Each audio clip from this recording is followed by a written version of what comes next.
जय हिंद। आज के इस वीडियो में हम लोग प्रश्नावली 1.2 का 5वां प्रश्न हल करेंगे। 5वां प्रश्न है, जांच कीजिए कि क्या किसी प्राकृत संख्या n के लिए एक संख्या 6n अंक शून्य पर समाप्त हो सकती है। तो इसको जांच करने के लिए सबसे पहले हम लोग लिखेंगे, माना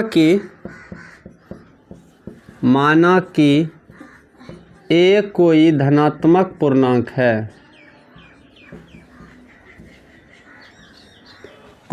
है,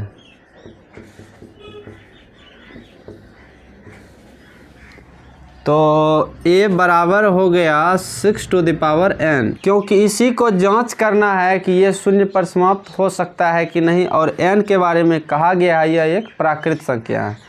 तो इसको एक तर्क के आधार पर हम लोग प्रमाणित करेंगे और संख्या लेकर भी देखेंगे। तो सबसे पहले देखिए, इसको तोड़ना होगा। 6 को हम 2 × 3 लिख सकते हैं और पावर इसका n है। तो इसके बाद ये हो जाएगा 2 to the power n × 3 to the power n। इसके बाद एक तर्क है, कोई भी संख्या यदि उसका अंत शून्य पर होता है तो उसका अभाज्य गुणनखंड 2 to the power n और 5 to the power m के रूप का होना चाहिए, लेकिन यहाँ ऐसा नहीं है। तो पहले हम लोग तर्क लिखेंगे, यदि किसी संख्या का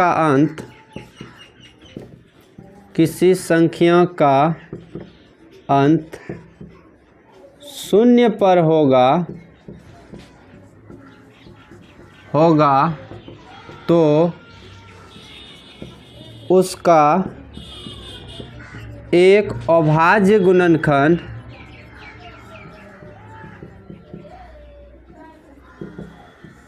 to to the power n × 5 to the power m के रूप का होगा। लेकिन हम यहाँ देख रहे हैं 2 to the power n तो है, लेकिन 5 इसके साथ गुना नहीं है। तो इस तर्क के आधार पर हम लोग कह सकते हैं कि अतः संख्या 6 to the power n का अंत शून्य पर नहीं होगा,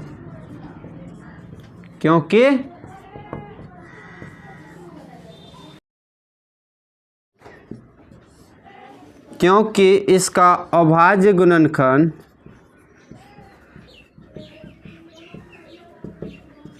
2 to the power n × 5 to the power m के रूप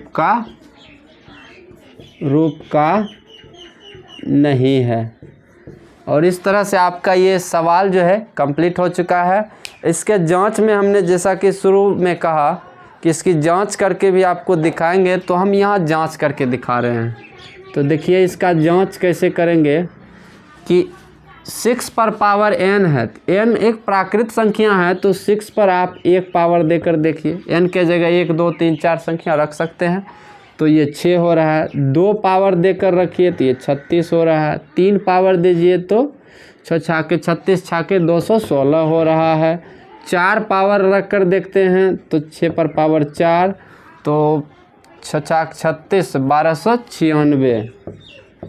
तो इस आधार पर हम देख रहे हैं, और अगर इसी तरह आगे करते रहें तो कुछ भी हम घात ले रहे हैं ना, तो अंत में यहाँ 0 नहीं आ रहा है, 6 आ रहा है।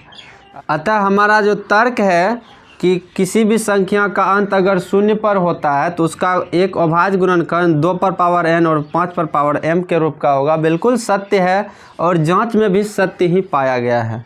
तो इस आधार पर आपका ये आंसर कंप्लीट हो चुका है। तब हम लोग मिलते हैं अगले वीडियो में, तब तक के लिए धन्यवाद।